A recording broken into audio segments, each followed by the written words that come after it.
Uma vitória na base da insistência. O Brasil, que fez 1-0 sobre o Peru na noite da terça-feira em Lima, esteve longe do futebol envolvente do 5-1 contra a frágil Bolívia, mas teve no gol do Marquinhos no fim a recompensa por não ter desistido de buscar o resultado positivo, por mais que muitas vezes por caminhos que não funcionaram. Diante de uma seleção peruana com uma imposição física muito forte desde o minuto inicial, a seleção teve dificuldades para encontrar soluções que clareassem seus espaços no campo de ataque e por vezes pecou pela ansiedade. Os 74 passes errados evidenciam o quanto o Brasil teve mais pressa do que paciência diante de um adversário bem ajustado defensivamente. O desafio, que foi consideravelmente bem maior do que na goleada em Belém, ficou claro logo no início quando a seleção peruana subiu a marcação, tirando o conforto do Brasil na saída de bola. Se tiver trabalhado a partir do círculo central no treino da véspera, esperando um adversário mais conservador, o time do Diniz se viu pressionado desde o primeiro toque na bola. A estatística de Ederson ajuda a explicar o cenário. Diante dos bolivianos, o goleiro deu 32 passes, número que subiu para 48 diante do Peru. Com a necessidade de circular a bola na linha mais baixa, o Brasil tentou verticalizar a partir da saída da pressão e errou muito. Ainda assim, a seleção conseguiu marcar 2 gols anulados pelo VAR a partir de passes mais longos. Casemiro encontrou Neymar impedido nas costas da zaga no primeiro, e o Bruno Guimarães descolou bom cruzamento no segundo. O jogo de aproximação estava mais difícil nas redondezas da área peruana. Por mais que se defendesse bem, o Peru pouco desafiava o Brasil ofensivamente. Ederson terminou a partida sem nenhuma finalização na direção de seu gol, apesar de Paulo Guerreiro dar o trabalho habitual aos zagueiros do pivô e nas segundas bolas. Na volta do intervalo, o desgaste físico esperado fez com que o Peru marcasse mais em seu campo e o Brasil se soltasse para um posicionamento mais próximo do que exibiu diante da Bolívia, com Renan Lodge espetado como atacante para tirar a superioridade numérica dos defensores. A seleção teve mais volume, mas seguiu forçando muito menos passes por ansiedade. Boa parte dos passes que erramos foi tentando verticalizar demais o jogo, que é um pouco a característica da equipe. É algo que eu não quero tirar de maneira alguma, mas quero potencializar isso. Para ter mais sucesso, precisa segurar mais,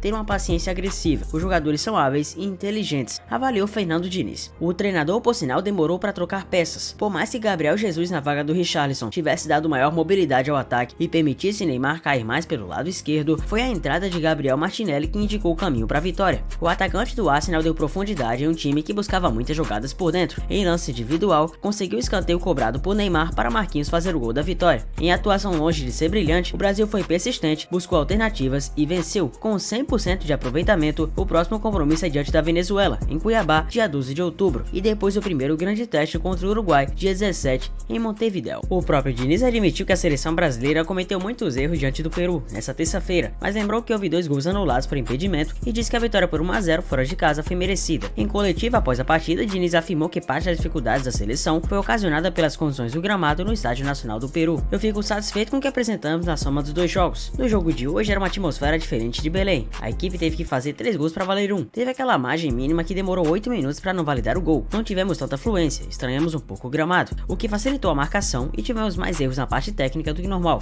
Muito pelo campo, em algumas tentando jogar de forma acelerada, mas acho que o saldo foi muito positivo. Foi um time que mereceu ganhar. Em que pesem os erros de passe, tivemos muita imposição desde o início da partida. O gol do Brasil foi marcado aos 44 do segundo tempo por Marquinhos. Na primeira etapa, Rafinha e Richarlison também anotaram, mas os gols foram anulados. Eu acho que com o tempo podemos ir adequando, sabendo com o Neymar uma estratégia para evitar um número excessivo de faltas. Isso também depende dos critérios da arbitragem. Por mais que a gente faça, isso depende. Concordo que ele recebe muitas faltas. Hoje ele não caiu nenhuma vez que não foi falta. Todas que ele caiu foram. Ele caiu, levantou rápido para jogar. Treinamos bola aérea, tanto em Belém como aqui. Bola aérea define jogo, e hoje definiu. Tivemos 2 gols anulados e fizemos pela persistência. Uma bola bem batida e uma antecipação no primeiro pau. Sobre conciliar seleção e clube, já falei dessa questão e estou super tranquilo quanto a isso. Quando estou na seleção, não trato com o Fluminense. Quando estou no Fluminense, não trato com a seleção. Às vezes no Fluminense tem uns dias mais distantes dos jogos, que a gente vai na CBF, conversa com o staff da seleção. Pra mim não vai ter nenhum problema, vai ser trabalhoso, mas é um trabalho que eu amo fazer. E vamos às reações dos jornais. O Marca falou categoricamente: a seleção brasileira passou muito mais dificuldades do que deveria, e mesmo com a partida relativamente consistente contra o Peru, deu sono em muitos do que assistiram. E se não tivesse o cruzamento magistral do Neymar com o gol do Marquinhos, a vitória não teria acontecido. O jornal A Bola de Portugal falou de outra maneira, mas falou também incisivamente que a seleção brasileira precisa mostrar mais ainda para que veio, e que a primeira atuação contra a Bolívia acabou iludindo a uma parte dos seus torcedores.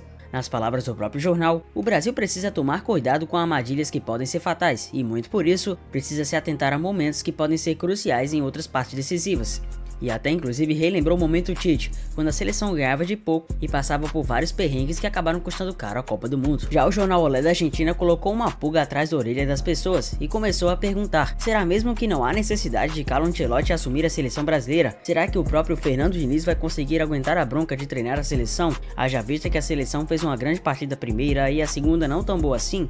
Ainda mais também o Olé afirmou que a Argentina segue sendo a principal seleção sul-americana, principalmente após a moral da Copa do Mundo e por jogar melhor que a seleção brasileira. O que você acha dessas opiniões? E vale lembrar que o elenco da seleção brasileira está com o técnico Fernando Diniz. Isso é garantido pelo atacante Neymar, que durante 2 jogos do Brasil com o novo treinador, atingiu a marca de maior artilheiro da amarelinha aos jogos oficiais, ultrapassando o Rei Pelé, e de segundo atleta com mais jogos disputados pelo time nacional. Para a principal referência tática e técnica da Canarinho, Diniz já mostrou o que quer implementar na equipe e tem a aceitação dos jogadores. É um cara muito positivo, obviamente que leva tempo para um treinador colocar o seu trabalho na equipe, mas ele já deu uma ideia do que quer, e nós aceitamos isso, estamos com ele. Um cara muito apaixonado, acima de tudo, que exige o seu máximo. Isso é importante para a seleção, disse o Neymar na zona mista do Estádio Nacional, em Lima. O Ney participou de 4 dos 6 gols marcados na era Diniz. O camisa 10 marcou 2 e deu uma assistência contra os bolivianos, além de ter cobrado um escanteio para Marquinhos, garantindo os 3 pontos contra a seleção peruana. Se por um lado o Neymar é só elogios a Diniz, o mesmo não acontece com o gramado do Estádio Nacional. Assim como o treinador, na entrevista coletiva após o triunfo, o craque brasileiro reclamou da condição do campo. Ontem a gente treinou no campo, super duro, estava ruim, não estou acostumado com isso, dificulta. E no segundo tempo ficou um campo muito seco, dificultando para os jogadores que gostam de driblar e passar. A gente sentiu dificuldades devido ao campo que estava muito ruim, mas faz parte. No futebol temos que tentar o máximo possível, pelo menos conseguimos fazer um gol de bola parada. A camisa 10 da seleção brasileira agora volta para a Arábia Saudita. Richarlison quer ajuda psicológica e revela problemas. Não era apenas a falta de gols que vinha atormentando a mente de Richarlison nos últimos meses. De peito aberto, o atacante da seleção brasileira revelou ter vivido problemas fora de campo recentemente e afirmou que vai buscar ajuda psicológica ao voltar à Inglaterra para defender o Tottenham. Ele não entrou em detalhes, mas explicou um pouco do que passou e disse que o pior já passou. Dentro de campo sou um cara feliz, de equipe, tento ajudar o máximo possível. Às vezes as coisas não acontecem do jeito que a gente quer. Creio que essa parte é um pouco do lado do extracampo que acabou me atrapalhando. Mesmo você querendo fazer as coisas certo, acaba dando errado. Vou ficar focado no clube, continuar focado. A tempestade já passou, declarou Pombo antes de completar. Eu passei por um momento bem turbulento nesses últimos 5 meses fora de campo. Agora as coisas já estão certas dentro de casa. Pessoas que só estavam de olho no meu dinheiro saíram de perto de mim. Agora as coisas vão começar a fluir.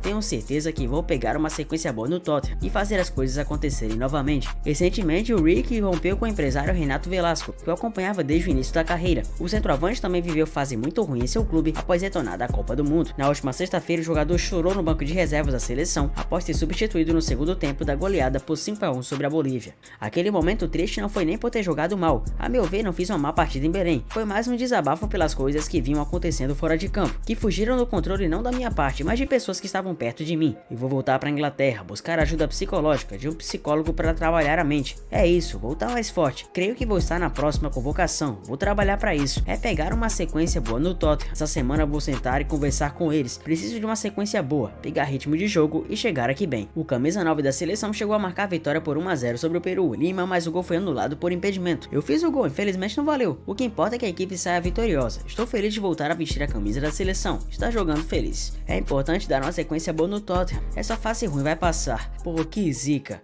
Mas faz parte do futebol. É continuar trabalhando duro. As coisas vão acontecer novamente pra mim. Eu sei do meu potencial, sei do que sou capaz. É continuar trabalhando forte. Analisa pra gente, pelo seu ponto de vista, o jogo, as dificuldades que o Brasil encontrou. Na sua opinião, estava dentro do esperado fazer uma partida da forma como o Brasil fez? Bom, sim, porque a gente sabe que é sempre muito difícil jogar aqui, a equipe deles é forte, então a gente já veio preparado, sabendo das dificuldades que podia encontrar no jogo, mas acho que a gente jogou super bem, tivemos 2 gols anulados, no primeiro tempo poderíamos ter feito mais gols também, se caprichasse um pouquinho mais e logo depois no final do jogo Marquinhos fez o gol, foi feliz, então o importante é a vitória, mas claro, a gente jogou bem, sempre se pode melhorar, mas é início de um trabalho, um treinador novo, de início a gente gostou muito da ideia dele, de tudo que ele passou pra gente, então vamos melhorando cada dia. Dentro disso que você falou que jogou bem, talvez um ponto a ser corrigido, talvez pelo gramado até, foi o excessivo número de passes errados. Você acha que o Brasil podia ter acertado mais, isso facilitaria que esse gol saísse mais cedo? Sim, com certeza. O gramado atrapalhou um pouco, tava bem seco, a gente já tinha visto isso ontem no treino, a gente esperou que no jogo pudessem molhar um pouco, mas não fizeram, então atrapalhou um pouco. Mas claro, a gente pode sempre caprichar mais, sempre estar mais concentrado para com certeza facilitaria mais ainda o nosso jogo. Fernando, o quanto incomoda a quem quer jogar o tipo de arbitragem que a gente teve hoje? Sem tempo de acréscimos justos, um jogo picotado a todo momento. Para quem quer buscar o resultado, jogar como o Brasil tentou o tempo inteiro, o quanto incomoda isso e acaba desconcentrando em algum momento da partida? Eu não queria falar da arbitragem, mas você perguntou, não vou fugir da questão. Isso é uma coisa recorrente no Brasil, também acontece. A coisa que mais me irrita é ficar picotando o jogo e o juiz ser conivente com um jogo parado, porque é ruim para todo mundo. É ruim para quem quer jogar, é ruim para quem assiste, é ruim para quem paga ingresso, é ruim para o futebol. Então, não tem uma celeridade no jogo. É difícil achar os árbitros que falam, vamos, levanta, vamos jogar. E aí hoje parou o jogo, e naquele momento que parou o jogo no primeiro tempo, foi o nosso melhor momento no jogo. Estava criando situações de série. Aí o jogo deu uma esfriada, é um lance, falar assim em termos de conceito daquilo que a FIFA quer que aconteça, me parece a UEFA também. Um lance que é tão duvidoso assim, não é porque é para o Brasil, deveria ser pró-ataque, né? Então deve ter sido uma margem mínima. Aí quando ele optou, eles decidiram que o gol ia ser invalidado, a atmosfera virou toda contra, porque a torcida do Peru, que estava já num tom mais baixo com a nossa imposição, voltou completamente para o jogo e o jogo facilitou para o Peru. Então eu achei que nesse sentido a arbitragem tem uma interferência no jogo que eu gostaria que não tivesse. De tudo, é um cara que te exige, né, o seu máximo, e isso é importante para a seleção brasileira.